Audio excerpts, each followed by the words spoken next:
O período interbíblico ou intertestamentário é um momento histórico que compreende a faixa de transição entre o Antigo e o Novo Testamento. Foram cerca de 400 anos entre o escrito de Malaquias, o último livro do Antigo Testamento, e o nascimento de Jesus.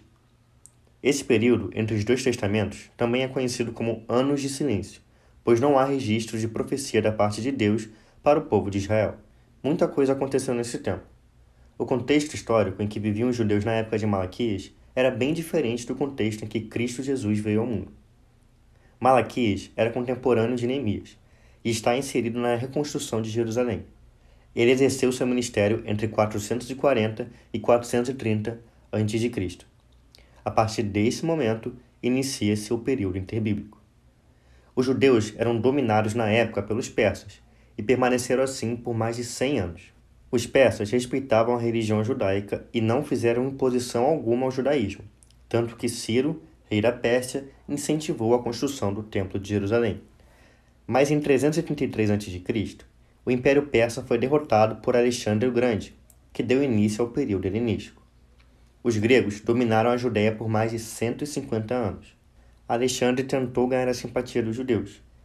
Ele permitiu que eles guardassem suas leis e até mesmo lhes garantiu, nos anos sabáticos, a isenção de tributos e impostos.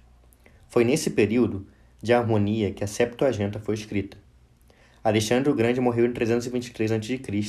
e seu império foi dividido por seus generais. Assim, surgiram duas dinastias, a dos Ptolomeus e a dos Seleucidas. Os Ptolomeus governaram a Palestina de 320 a 198 a.C. Nesse governo, a religião judaica foi respeitada. Porém, em 198, os Seleucidas assumiram o poder. Os primeiros anos foram tranquilos, até que em 165 a.C. subiu ao poder Antíoco IV Epifânio, e tudo mudou radicalmente. Ele adotou uma postura de helenização radical, que consistia em obrigar todos os povos de seu domínio a seguirem e servirem os deuses gregos. Antíoco suspendeu os holocaustos, os sacrifícios e as libações no templo. Mandou que levantassem altares aos seus deuses e quem não os adorasse seria punido, muitas vezes com a morte. As mulheres que circuncidavam seus filhos eram mortas também.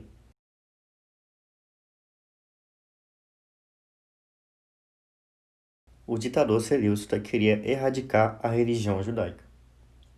Depois de tantas atrocidades feitas pelos gregos, uma família sacerdotal, cujo pai era Matatias, iniciou uma revolta contra Antíoco IV Epifânio. Liderados pelo filho de Matatias, Judas, apelidado de Macabeu, iniciou-se assim a revolta dos Macabeus em 166 a.C. Judas obteve êxito em suas táticas de guerrilha e foi recuperando as terras de Judá dominadas pelos gregos. Em 2 anos, ele recuperou Jerusalém e reedificou o templo. A revolta durou cerca de 24 anos e em 142 a.C., Judá tornou-se independente. Anexou muitos territórios perdidos em guerras anteriores e iniciou-se uma nova era monarca em Judá, a dinastia dos Asmoneus. O primeiro rei da Judéia independente chama-se João Hircano I. Ele incorporou regiões importantes da Palestina ao reino judeu e adotou uma postura religiosa agressiva em seu governo. Houve uma judaização forçada das populações conquistadas. Foi provavelmente nesse período que houve o surgimento de grupos políticos religiosos dos fariseus, dos saduceus e dos essênios. Depois de Hircano I, outros 6 reis judeus governaram a Judéia até os romanos nomearem Herodes rei, findando assim, em 37 a.C., a dinastia dos Asmoneus. Os romanos interviram na Judéia a primeira vez em 63 a.C., mas só assumiram o controle absoluto 26 anos depois. Houve muita resistência de grupos radicais judeus contra eles. Os zelotes são os principais. Se quiser saber mais sobre eles, o link do vídeo sobre os zelotes estará na descrição do vídeo.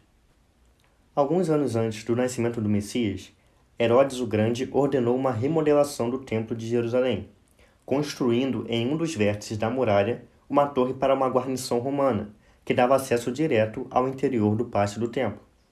Alguns judeus acharam aquilo uma profanação, visto que quem predeterminou a arquitetura do templo foi Deus e não poderia ser alterada. Alguns chamam o templo depois da reforma de Terceiro Templo. E foi neste período que nasceu Cristo Jesus, nosso Senhor.